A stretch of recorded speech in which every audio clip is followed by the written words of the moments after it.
Está em tramitação na Câmara de Vereadores de Florianópolis um projeto de lei que merece muita discussão e muita atenção de todos nós. Ele prevê a demolição imediata de obras irregulares na capital.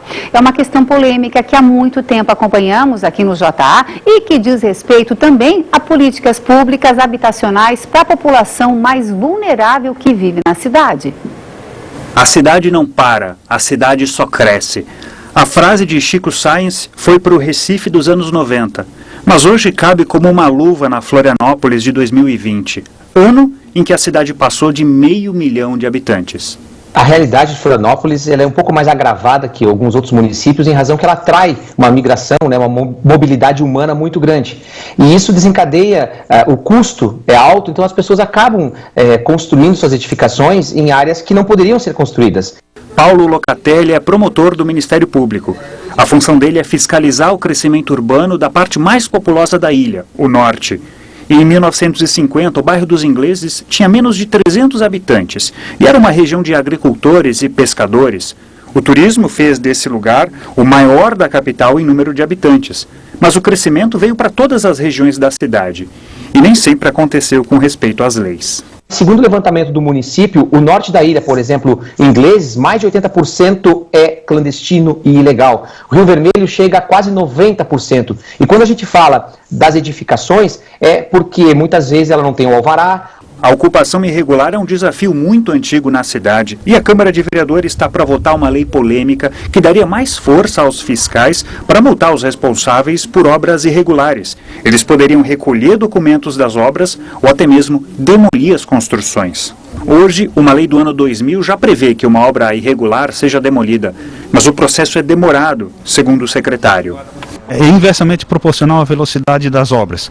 Quando terminávamos o processo administrativo, muitas das vezes a obra já estava finalizada e habitada. Essa pesquisadora da UFSC cita exemplos de países da Europa. Segundo ela, os governos europeus são muito rígidos no controle da ocupação urbana. Quando existe uma invasão, imediatamente o poder público está autorizado à demolição imediata.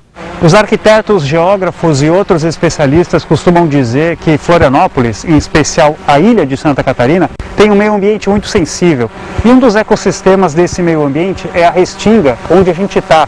Ela é formada tanto pelas dunas quanto pela vegetação.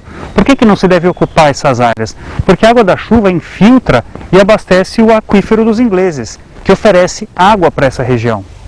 As florestas e os manguezais também sofrem com a pressão das construções. Mas essa moeda tem outro lado. Milhares de famílias vulneráveis que não conseguem comprar um imóvel perto dos empregos. Muitos acabam erguendo barracos em condições precárias, justamente em áreas irregulares.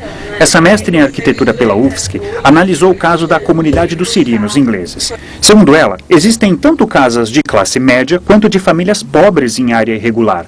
O estudo afirma que as ameaças de demolição quase sempre chegaram aos mais pobres e quase nunca aos mais ricos. Primeiro tem que haver uma política pública de habitação, porque essas pessoas fazem parte da cidade, elas devem ser integradas à cidade, não serem simplesmente excluídas. O Conselho Regional de Arquitetura pediu para ser ouvido e se posicionou contra o projeto de lei. A presidente do CAU em Santa Catarina diz que faltam critérios para definir quais construções seriam demolidas. O Conselho de Arquitetura e Urbanismo não foi informado dessa lei e se surpreendeu com alguns pontos que a lei tenta alterar, especialmente no que diz respeito à ação da fiscalização nas